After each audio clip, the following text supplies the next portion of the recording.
अस्सलामुअलैकुम, welcome to my channel. मैं हूं मोहम्मद कासिम भट्टी।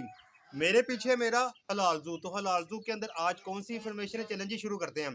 भाई आपने सुना तो होगा कि फेसबुक के अंदर कुछ ऐसे ग्रुप भी हैं जो जिनको आप ज्वाइन करते हैं। ज्वाइन करने के बाद वहां पे एड्स लगाते हैं, पोस्टर लगाते हैं कि हमारे पास फलां फलां टाइप के चिक्स हैं, फलां फलां टाइप की मुर्गी है, फलां फलां टाइप का मुर्गा है, फलां फलां टाइप के इस तरह की बतखें हैं या फिर असील है, या कोई भी नयाब किस्म की सिल्की ले लें, फैंसी ले लें। इस तरह की जो पिट्स है ना वो हमारे पास मौजूद हैं।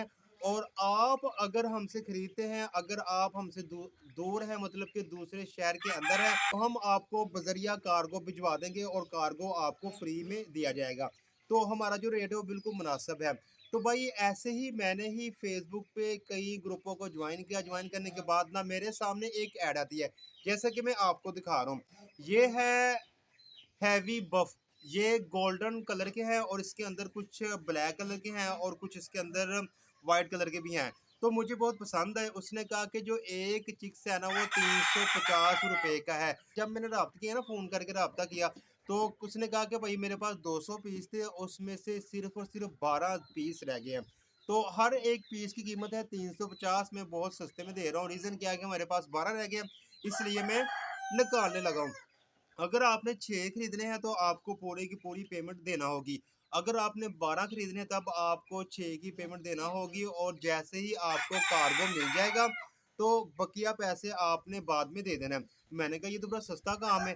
टोटल जो है ना 4200 रुपया उसने मुझसे माँगा और मैंने उसको ना 2000 सेंड कर दिया। अब सेंड करने का जो तरीकाकार था ना, उसने सबसे पहले कहा कि हम कोई फ्रॉड नहीं करते, मैं इमाम मस्जिद हूँ, मेरा ये कारोबार है। उसने मुझे अपना ये कार्ड दिखाया। कार्ड के ऊपर मैंने सारा देखा, भाई वाकई एक बंदा ना उसने कार्ड इस तरह का बनाया हुआ था जैसे कोई वाकई कोई बहुत बड़ा कारोबार कर रहा है। तो कहता हमारा कारोबार ना हाई लेवल का होता है। तो मैंने कहा चलो जी, बंदे ने कह दिया कि इमाम मस्जिद है और बेटा बेटा कहकर मुझसे बात कर रहा है। सबसे एंड में कहता मुझे यकीन दिलाने के लिए कि ला इलाहा इल्लल्लाह मुहम्मद रसूलुल्लाह, कलमे की कसम कि हमारे यहाँ फ्रॉड नहीं होता। नाम इसका देखिए कितना उस तरह का है कि जैसे कोई बड़ा अल्लाह वाला है। और दूसरी बात ये कि इसने अपनी डीपी के ऊपर तस्वीर भी ऐसे लगाई हुई है कि पीछे खाना कबा बना हुआ है और आगे आप खरा यूं कहे कि जैसे ये खुद को बता रहा है कि मैं उम्रा या हज करके आया हूँ और मैं कितना नेक पाक हूँ। तो भाई मैं उसकी बातों में आ गया। मुझे क्या था, जब एक बंदा, जब एक लास्ट बात है कि जिसने कलमे की कसम खा ली, अब उससे हम क्या कह सकते हैं। अब उसने मुझे कहा कि ये उसने मुझे आप मुझे ना हाफ पैसे भिजवा दें, तो बकिया जैसे आपको कार्गो रिसीव होगा तो आपकी तब आप मुझे भिजवा दीजिएगा। तो मैंने कहा आपका अपना अकाउंट बताओ। उसने यूँ पैसा, ये जो नज़र आ रहा है ये उसने अकाउंट भिजवाया और उसने कहा कि ये जो आपको बैंक दिखाया जा रहा है, इस बैंक में जाके आपने मेरा नंबर लिखना है, तो मेरा पूरा नाम आ जाएगा, तो आपने मुझे भिजवा देना है। तो भाई उसका नाम भी आ गया और जो उसने नाम बताया था उसी नाम पे उसका अकाउंट था। मैंने उसको 2000 भिजवा दिया।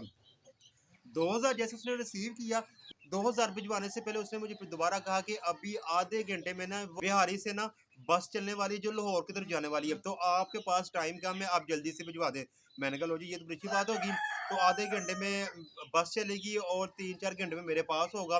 तो मैंने जल्दी से उसको 2000 भिजवा दिया। भिजवाने के बाद उसने मुझे नंबर सेंड किया कि ये राना फैसल ड्राइवर का नंबर है, इसको आप फ़ोन करके पूछ लीजिएगा। तो भाई मैंने क्या किया, उस का जो नंबर था, थोड़ी देर बाद ड्राइवर का नंबर डायल किया। ड्राइवर ने नंबर नहीं उठाया। दोबारा फिर फ़ोन किया, उसने फ़ोन नहीं उठाया। 3 बार किया, नहीं उठाया। मैंने बैक कॉल की तो मैंने कहा जी आपका जो बंदा है ना ड्राइवर, वो फ़ोन अटेंड नहीं कर रहा। तो मैंने कहा क्या पता बस चला रहा हो तो इसलिए फ़ोन अटेंड नहीं कर रहा, लेकिन कहता कि मैं करता हूँ कुछ। ये उसके कहने के बाद ना उसने ना थोड़ी देर बाद ना मुझे फ़ोन नहीं किया। दोबारा मैंने उसको फ़ोन किया, उसने मेरा फ़ोन अटेंड नहीं किया। मैंने कहा लो जी 4 बज रहे हैं, तो नमाज़ असर का टाइम हो रहा है, क्या पता ये इमाम मस्जिद खुद को कह रहा है तो नमाज़ पढ़ा रहा हो, तो और वेट कर लेते हैं। तो जी आधा घंटा वेट करने के बाद दोबारा मैंने फ़ोन किया तो उसने मेरा फ़ोन अटेंड नहीं किया। उसके बाद उसकी डीपी जो थी वो भी अनहिडन होगी, मतलब कि उसने मुझे व्हाट्सएप पे ब्लॉक किया। व्हाट्सएप पे ब्लॉक करने के बाद उसने मुझे ओरिजिनल नंबर पे भी ब्लॉक कर दिया, मतलब कि उसने हर तरफ ब्लॉक कर दिया। जिस नंबर से मैं उसको फ़ोन करो मेरी आवाज़ पहचान के मुझे ब्लॉक करता जा रहा है। और अब ये हुआ कि 2000 भी गए और उसने मुझे ब्लॉक कर दिया। और उसकी जो पोस्ट थी ना फेसबुक पे, वहाँ मैंने कमेंट्स किया कि ये काफिर का बच्चा है, झूठ बोलता है, इसके पास कुछ नहीं है, फ्रेडियाँ लगा रहा है और हर किसी से पैसे मंगवाता है और ज़ीरो काम करता है और दो हज़ार करके इकट्ठा करता जा रहा है। जैसे ही उसने मेरा ये कमेंट्स पढ़ा होगा, उसने वो पेज भी फेसबुक से हटा दिया और उसके जितने भी पोस्ट थी सारी की सारी उसने हटा दी। अब जब भी उसकी मैं पोस्ट देखता हूँ तो मैं कमेंट्स करता हूँ, लेकिन उसकी अब पोस्ट नहीं आ रही। तो लिहाजा जब भी इस तरह का माजरा होता है, अब आपने ये कहना है कि हम आप कार्गो भिजवा दें, कार्गो जब हमें मिल जाएगा हम ड्राइवर को ही सारे पैसे दे देंगे। अगर सारे पैसे नहीं देंगे तो ड्राइवर कार्गो वापस आप तक पहुंचा देगा। तो ये तरीकाकार मैंने आजकल सोचा हुआ है कि ऐसे अब अपनाना, तो आप भी ऐसा अपनाएं। आप फ्रेडियों से बच जाएंगे, जो फ्रॉड हो रहे हैं उससे आप मुकम्मल तौर पर बच जाएंगे। तो जी मैंने तो ये प्लान किया, बाकी जो आपने प्लान करना वो आप करें। जो इसके साथ मेरी आज की इन्फॉर्मेशन खत्म होती है। एक नई इन्फॉर्मेशन के साथ बहुत जल्द आपसे मुलाकात होगी। तब तक के लिए खुदा हाफिज़। अस्सलाम वालेकुम व रहमतुल्लाहि व बरकातहू।